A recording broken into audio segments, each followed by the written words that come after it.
ఈరోజు 19వ division Nellore rural నియోజకవర్గంలోని 19వ డివిజన్లో సమస్య మీది పరిష్కరించే బాధ్యత మాది, సమస్య మీది పరిష్కరించే బాధ్యత మాది అనే ఒక నూతన కార్యక్రమానికి శ్రీకారం చుట్టడం జరిగింది.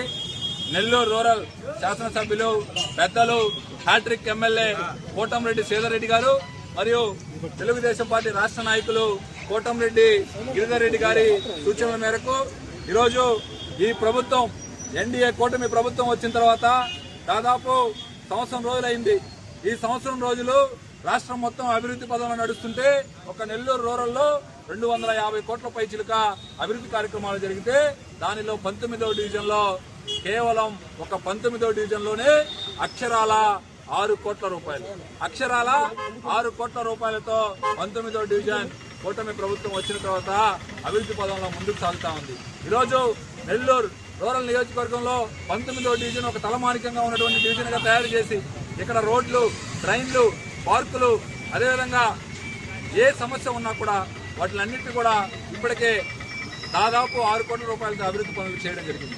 అంతటితో ఆగిపోలేదు. 19వ డివిజన్ మరో 10 కోట్ల రూపాయలతో కూడా రాబో 2 సంవత్సరాల్లో 19వ డివిజన్లో అభివృద్ధి కార్యక్రమాలు జరగబోతాయి. అంతకాకుండా ఈరోజు స్థానిక తెలుగుదేశం, జనసేన, బీజేపీ నాయకులందరినీ కలుపుకొని ఈరోజు 19వ డివిజన్లో మొట్టమొదటిసారిగా ఈరోజు సమస్య మీద పరిష్కరించే బాధ్యత కార్యక్రమాన్ని శ్రీకారం చుట్టి ప్రతి ఇంటికి కూడా వెళ్లాలని ఈరోజు మొదటిగా నెల్లూరు 19వ డివిజన్లోని రామలింగాపురం తెలుగుదేశం పార్టీ సీనియర్ నాయకులు జానా శివయ్య గౌడ్ ఇంటి గారి దగ్గర నుంచి నాకు సెంటిమెంట్, ఏ కార్యక్రమం చేసినా కూడా మొట్టమొదటిగా శివన్న ఇంటి దగ్గర నుంచి కూడా ప్రారంభించడం నాకు ఆనవాయితీగా నేను ఈ డివిజన్కి కార్పొరేటర్ అయినప్పటి నుంచి కూడా శివన్ ఇంటి దగ్గర నుంచి కూడా ప్రారంభిస్తున్నా. అదే కార్యక్రమాన్ని ఈరోజు శివన్ ఇంటి దగ్గర నుంచి ప్రారంభించి ఇది 10 రోజుల పాటు 19వ డివిజన్లో ప్రతి ఇంటికి వెళ్లి వారి సమస్యలు, ఏదైనా చెత్త సమస్య ఉన్నా, కరెంటు సమస్య ఉన్నా, డ్రైనేజీ సమస్య ఉన్నా, చిన్న చిన్న సమస్యలుంటే వాటిని తెలుసుకొని ఎక్కడికక్కడ అధికారులను తీసుకొని అధికారుల దృష్టికి అటు ఎమ్మెల్యే గారి కార్యాలయానికి తీసుకుని వెళ్లి ఆ సమస్యలని పరిష్కరించడానికి కృషి చేస్తానని తెలియజేస్తూ 19వ డివిజన్ ప్రజలందరికీ మళ్లీ చెప్తా ఉన్నా, నన్ను ఓట్లేసి గెలిపించిన నా శ్రీమతిని గెలిపించిన రోజే మాటిచ్చా.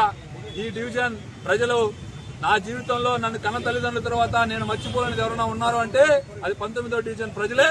నా జీవితాంతం నా రాజకీయ జన్మనిచ్చినటువంటి 19వ డివిజన్ ప్రజల కోసం నిరంతరం పనిచేస్తూనే ఉంటానని చెప్పి తెలియజేస్తా ఉన్నాం.